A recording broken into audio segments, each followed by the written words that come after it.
Are you someone who says, I don't care about fitting in? I used to say that too.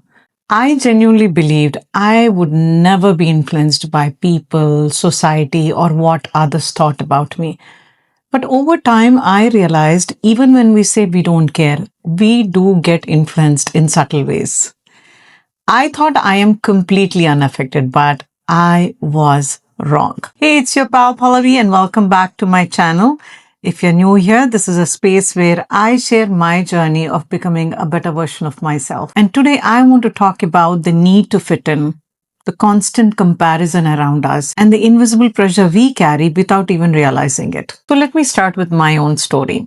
I was raised by my mom as I lost my father when I was 7 years old. She's been the biggest influence in my life, the one who shaped most of my decisions growing up.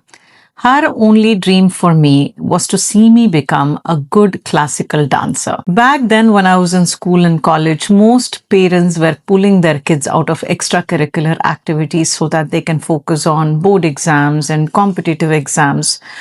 Whereas my mom was just doing the exact opposite. She encouraged me to dance over academics. She was completely okay with me skipping school, college, exams, which honestly worked great for me because I was never interested in studies. So I never felt the academic pressure, but there was constant comparison with my dance performances. Growing up, I was surrounded by incredibly talented dancers who constantly practiced and were extremely skilled. I was not really enjoying the dancers' routine back then, so I was a pathetic dancer. I'm not even kidding. I was constantly compared to these awesome dancers around me. That's my earliest memory of when I started measuring myself against others. My mom would constantly say things like, look at her, how many hours she's practicing, look at her expressions, why can't you dance like her, why can't you practice like her? And my response used to be, Ma,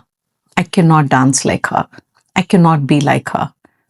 That is her and this is me. Of course, my mom never liked those responses, but that kind of attitude came from something deeper. Growing up, I saw my mom struggled to navigate society's expectations, family reputation, what people would think. And somewhere early on, I started forming this idea in my mind. I wanted to be just myself. I am not worried about what others think.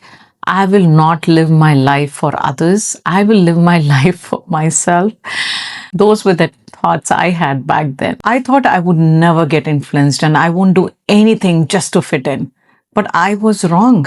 I was completely wrong. I didn't feel the pressure to dance like other dancers, like my seniors, but I did get influenced in so many other ways. I wanted to dress like them, do makeup like them, speak like them. My sense of aesthetics, my love for presentation, my confidence in communication, and even the way I enjoy conversations and people, all of it came from my dance community. I never went to school and college. The only exposure I had in my life was what I learned and seen from my dance community. And without even realizing it, I was constantly trying to fit in, and only in areas I genuinely enjoyed. Comparison itself isn't always harmful. Sometimes it can be an inspiration, sometimes it's something we like. So there's a clear difference between feeling inspired and feeling pressured. When you genuinely like something, you feel so excited to work towards it. But when it comes from a place of lack, that's when it starts to feel heavy, and that's when it turns into pressure. So the question isn't whether I am being compared, because that will always happen. The question is, how am I taking it? Is it inspiring me or is it making me feel like I'm not enough? I am constantly figuring out how to choose things that feel true to me, not because I have to match someone else, but because I genuinely want to. Because comparison is unavoidable. It only starts to hurt when I begin to believe that I am not enough. Not everything we take from others can be termed as peer pressure. The truth is, wherever we go, you will be compared. We just can't escape it. The real question is, am I doing this for my own personal growth, or is it making me feel incomplete? The moment it plants thoughts like, I am never going to reach that level, I am not good enough until I meet that standard. That's when it becomes very, very unhealthy. Peer pressure is often conditional, shaped by what someone believes is right based on their experiences, knowledge, and exposure. If you lack clarity in life, it can give you direction, it can guide you, it can even shape your goals, just like the way parents influence us growing up. But if it's something that you truly don't enjoy or connect with, it starts to feel heavy because guidance feels light, but pressure feels heavy. Let's understand why do we even want to fit in. The why is usually human. It could be the need to be liked or accepted, or the fear of being rejected or being left out, or just wanting for connection and belonging. But this constant need to conform can quietly become dangerous because it slowly makes you question, am I being my true authentic self or am I just adjusting myself to fit in? So let me share an experience from my personal life.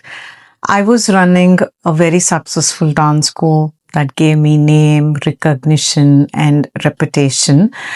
I love to dance, but not the pressure that came with it. The constant need to meet standards that truly didn't feel like me. It started with small adjustments that felt harmless first because being accepted is easier than being different. But over time, those small adjustments piled up until the choices were no longer coming from me, but from what feels acceptable to others. Things like agreeing out of obligation, hiding your real opinions because you know the real me won't be accepted, and the mental effort of performing a version of me just to fit in. And in this whole process of fitting in, I started losing myself. When your voice is replaced by a filter, you aren't growing anymore. You are drifting from yourself. It was a conflict between security and authenticity, and also teaching, which I thought I enjoyed a lot. It became a burden, then joy. And that's when I made a very hard decision and I shut it down. It was painful. I had to face questions, judgment, and the constant need to explain my decision to people. But I had to choose. Do I stay secure and miserable or do I stay true to myself? And I was very, very clear. Anything that I do in life must lead me to peace and happiness, not as constant sense of pressure. So I chose myself. I own my decision and I traded social acceptance for my own personal peace. At the end of the day, what truly matters the most is your peace and happiness. This whole fitting in is a slow drift. It starts as an inspiration, but ends with an obsession with being acceptable. When it starts overriding your natural joy or voice, you start asking questions like, will this be accepted? Rather than asking, do I like this? Will I be happy? Will this give me peace? So that's when you're slowly drifting away from yourself. So, how do we even recognize if I am being true to myself or am I trying to fit in?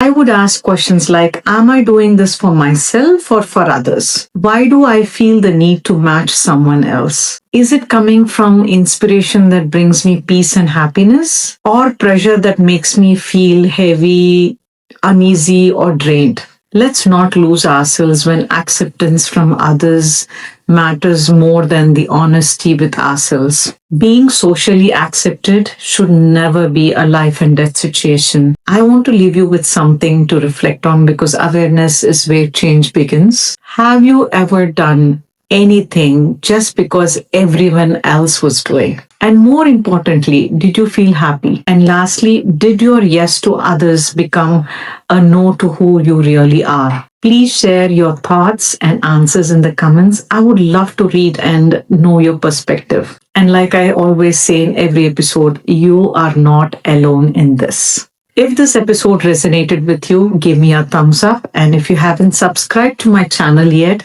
please click subscribe and the bell icon so that you don't miss the notification on my next episode. Let's grow and heal and become a better version of ourselves together. It's your pal Pallavi signing off and see you in the next episode.